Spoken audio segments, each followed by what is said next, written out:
एक नदी के किनारे उसी नदी से जुड़ा एक बड़ा जलाशय था। जलाशय में पानी गहरा होता है, इसलिए उसमें काई तथा मछलियों का प्रिय भोजन जलीय सूक्ष्म पौधे उगते हैं।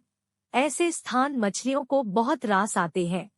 उस जलाशय में भी नदी से बहुत सी मछलियां आकर रहती थी। अंडे देने के लिए तो सभी मछलियां उस जलाशय में आती थी। वह जलाशय लंबी घास व झाड़ियों द्वारा घिरा होने के कारण आसानी से नजर नहीं आता था।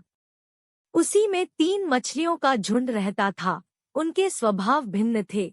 अन्ना संकट आने के लक्षण मिलते ही संकट टालने का उपाय करने में विश्वास रखती थी। प्रत्यु कहती थी कि संकट आने पर ही उससे बचने का यत्न करो। यद्दी का सोचना था कि संकट को टालने या उससे बचने की बात बेकार है। करने कराने से कुछ नहीं होता, जो किस्मत में लिखा है वह होकर रहेगा।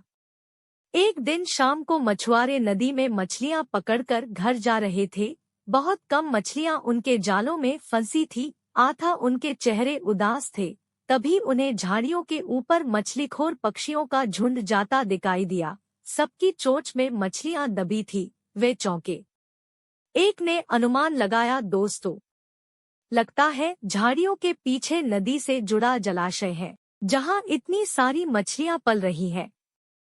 मछुआरे पुलकित होकर झाड़ियों में से होकर जलाशय के तट पर आ निकले और ललचाई नजर से मछलियों को देखने लगे। एक मछुआरा बोला, हा, इस जलाशय में तो मछलियां भरी पड़ी हैं। आज तक हमें इसका पता ही नहीं लगा। यहाँ हमें ढेर सारी मछलियां मिलेंगी। दूसरा बोला। तीसरे ने कहा, आज तो शाम घिरने वाली है, कल सुबह ही आकर यहाँ जाल डालेंगे।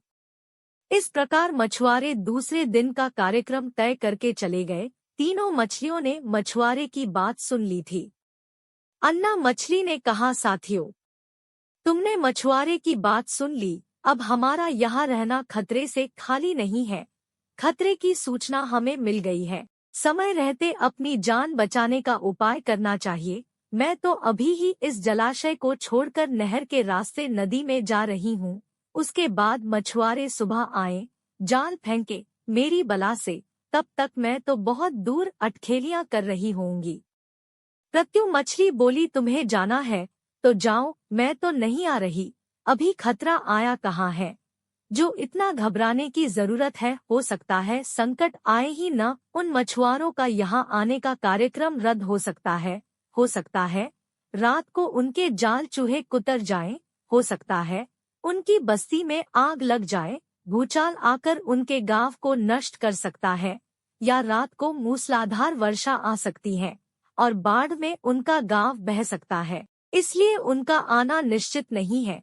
जब वह आएंगे तब की तब सोचेंगे। हो सकता है मैं उनके जाल में ही न फंसूं। यद्दी ने अपनी भाग्यवादी बात कही, भागने से कुछ नहीं होने का। मछुआरों को आना है तो वह आएंगे। हमें जाल में फंसना है तो हम फंसेंगे। किस्मत में मरना ही लिखा है, तो क्या किया जा सकता है।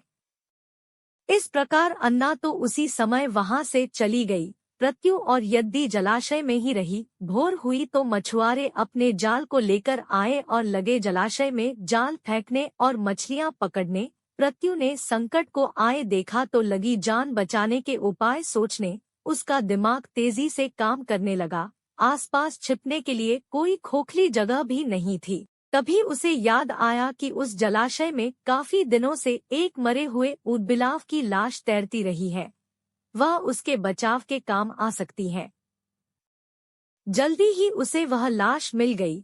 लाश सड़ने लगी थी। प्रत्यु लाश के पेट में घुस गई और सड़ती लाश की सड़ांध अपने ऊपर लपेटकर बाहर निकली। कुछ ही देर में मछुआरे के जाल में प्रत्यु फंस गई। मछुआरे ने अपना जाल खींचा और मछलियों को किनारे पर जाल से उलट दिया। बाकी मछलियां तो तड़पने लगी, परंतु प्रत्यु दम साध कर मरी हुई मछली की तरह पड़ी रही। मछुआरे को सड़ांध का भभका लगा तो मछलियों को देखने लगा। उसने निश्चल पड़ी प्रत्यु को उठाया और सूंघा। आंख, यह तो कई दिनों की मरी मछली है, सड़ चुकी है। ऐसे बड़बड़ाकर बुरा सा मुंह बनाकर उस मछुआरे ने प्रत्यु को जलाशय में फेंक दिया।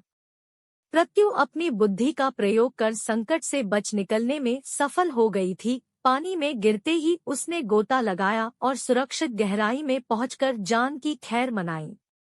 यद्दी भी दूसरे मछुआरे के जाल में फंस गई थी और एक टोकरे में डाल दी गई थी। भाग्य के भरोसे बैठी रहने वाली यद्दी ने उसी टोकरी में अन्य मछलियों की तरह तड़प कर प्राण त्याग दिए।